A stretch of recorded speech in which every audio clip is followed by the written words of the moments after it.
Bienvenue dans les carnets de sagesse, votre guide pour une vie consciente et une transformation intérieure. À l'aube d'une nouvelle année, une opportunité sacrée nous est offerte, un moment pour faire une pause, réfléchir et nous réaligner avec nos valeurs les plus profondes. C'est dans cet esprit de renouveau que nous nous tournons vers la sagesse intemporelle du Bouddha Gautama, qui nous rappelle avec douceur. Ne vous attardez pas sur le passé, ne rêvez pas du futur, concentrez votre esprit sur l'instant présent. Avec cet enseignement profond qui résonne en nous, nous entamons un voyage riche de sens, qui transcende les résolutions traditionnelles. Aujourd'hui, nous dévoilons 15 résolutions bouddhistes pour le nouvel an, non pas des objectifs à cocher sur une liste, mais des principes directeurs qui nous invitent à un mode de vie plus conscient, plus compatissant et plus éveillé. Ces résolutions sont ancrées dans des siècles de sagesse, mais profondément pertinentes pour notre vie moderne. Qu'elles vous servent de boussole pour naviguer dans l'année à venir, ouvrant la voie à la découverte de soi, à la croissance spirituelle et à la paix intérieure. Résolution 1. Cultiver la pleine conscience, Sati.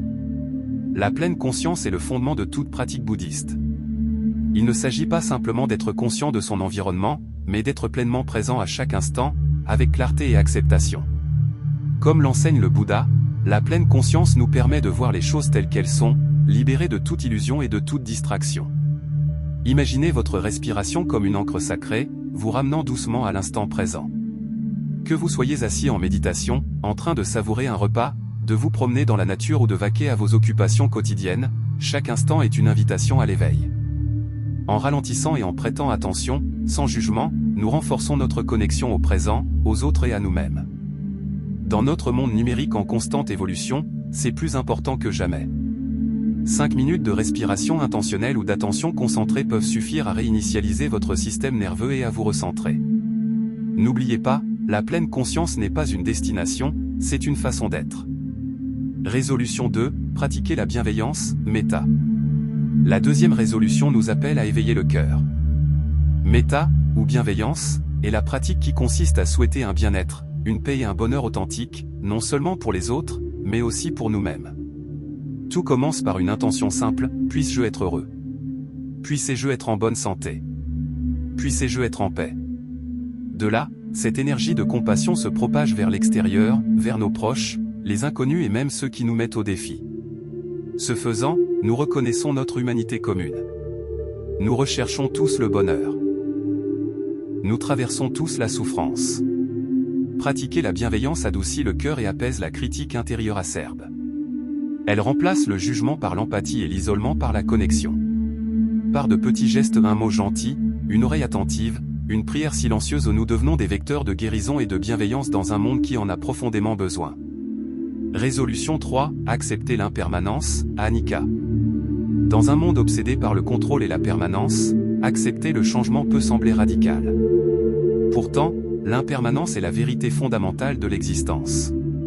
Tout notre corps, nos émotions, nos relations, même nos réussites et nos échecs est en perpétuel changement. Comme les vagues sur l'océan, la vie est en perpétuel changement. Résister à cela, c'est souffrir. Au lieu de nous attacher, le Bouddha nous invite à lâcher prise, à apprécier la beauté des instants fugaces et à trouver la paix dans leur passage. En acceptant l'impermanence, nous cessons de craindre le changement et commençons à vivre plus pleinement l'instant présent.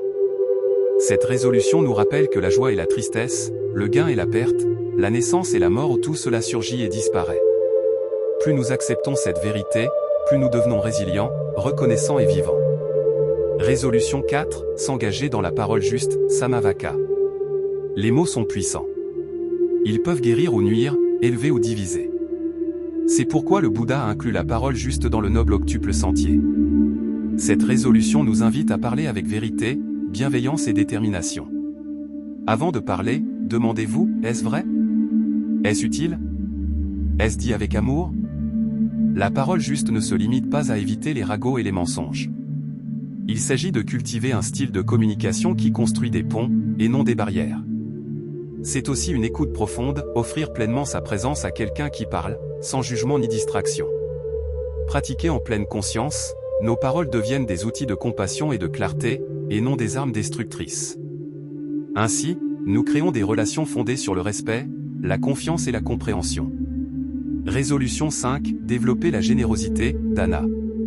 La générosité n'est pas seulement un acte, c'est un état d'esprit. Dans la tradition bouddhiste, Dana est l'une des vertus les plus vénérées.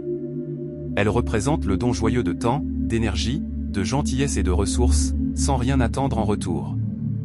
Imaginez la générosité comme une rivière qui coule, elle nourrit non seulement les autres, mais aussi vous-même. Nul besoin d'être riche pour pratiquer Dana. Parfois, le plus beau cadeau est un sourire chaleureux, un coup de main, ou simplement la présence à quelqu'un qui souffre. Chaque geste de générosité sème la graine du lien et de la gratitude. La véritable générosité libère de l'emprise des tentations.